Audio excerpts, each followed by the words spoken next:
Chapitre 7. Les toilettes ne se nettoient pas toutes seules.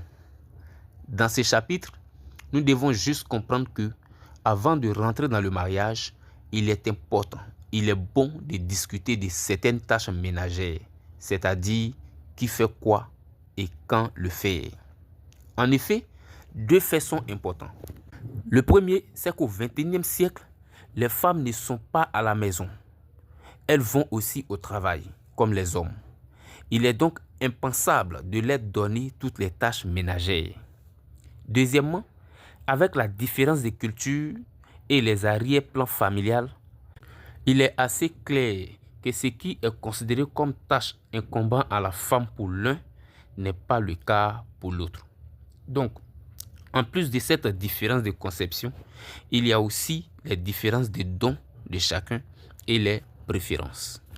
C'est-à-dire quoi? C'est-à-dire que dans le foyer, en termes de dons, peut-être l'homme peut avoir un don dans le domaine de la cuisine, comme un don dans le domaine peut-être du nettoyage, peut-être des toilettes, ou bien il dit n'importe quoi de la voiture, alors que peut-être en termes de préférence, monsieur ou madame préfère soit laver la voiture, ou bien peut-être tondre la pelouse, et ainsi de suite.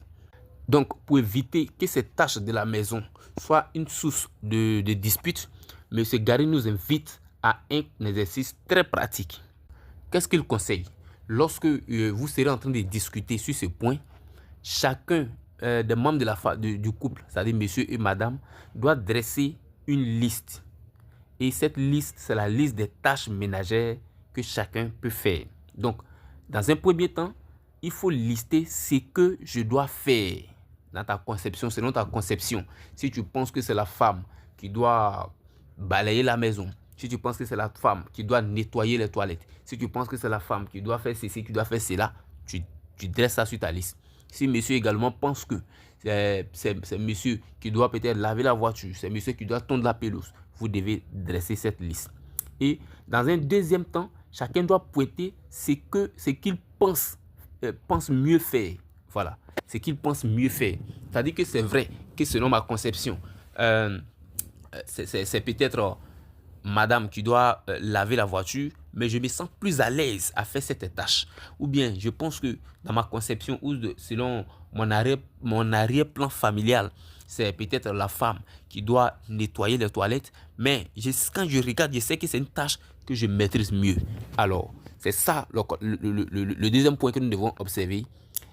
Et dans un troisième temps, chacun doit souligner sur sa liste, chacun doit souligner ce qu'il préfère faire. Donc, attention, nous ne devons pas mélanger les choses. Il y a ce que je sais mieux faire et il y a ce que je préfère faire. Je peux être plus bon que madame en termes de nettoyage des toilettes, mais je préfère laver la voiture. C'est différent. Donc, quand vous allez finir de faire cet exercice, chacun aura dressé sa liste, chacun aura souligné, chacun aura peut-être pointé les éléments qu'il faut et vous allez fusionner ou bien vous allez confronter ces deux listes. Et donc, vous allez obtenir à la fin une liste commune. Et cette liste commune va tenir compte des préférences de chacun, va tenir compte des dons, des talents et des arrière-plans de chacun. Et donc cette liste commune, vous allez l'adresser en mettant le nom de chaque personne devant les tâches qu'il peut mieux faire, qu'il préfère faire. Et à la fin, vous allez trouver 3 catégories de tâches sur votre liste commune. La première catégorie, ce sont les tâches qui incombent au monsieur. C'est-à-dire que quand on confronte la liste, nous deux, on est d'accord que peut-être balayer la maison incombe à madame. Et donc, deuxièmement, vous allez voir la liste ou bien les tâches qui incombent à madame. C'est-à-dire qu'après avoir confronté les tâches, on est tous d'accord que laver peut-être, je dis n'importe quoi, les assiettes incombe à madame. Ça, c'est les 2 premières catégories. Maintenant, la 3e catégorie, ce sont les tâches que vous allez faire ensemble. C'est-à-dire que, selon ma conception, ce n'est pas à moi, ce n'est pas à monsieur de faire. Selon la conception de madame, ce n'est pas aussi à madame de faire. Donc, ensemble, vu que les tâches ne peuvent pas rester comme ça, on trouve ensemble une solution et on fait ces tâches-là, soit l'un après l'autre, ou bien peut-être par arrangement, madame peut accepter de faire, ou bien monsieur peut accepter de faire. Alors, voici ainsi présenté l'idée qui est cachée derrière ce chapitre qui dit que les toilettes ne se nettoient pas toutes seules. Alors, si vous réussissez cet exercice, c'est-à-dire que ce qui vient de nous expliquer dans dans son exercice pratique. Si un couple réussit ses paris, alors ce couple-là aura toujours la paix dans son foyer. Voici ainsi présenté le 7e chapitre et nous allons bientôt attaquer le 8e.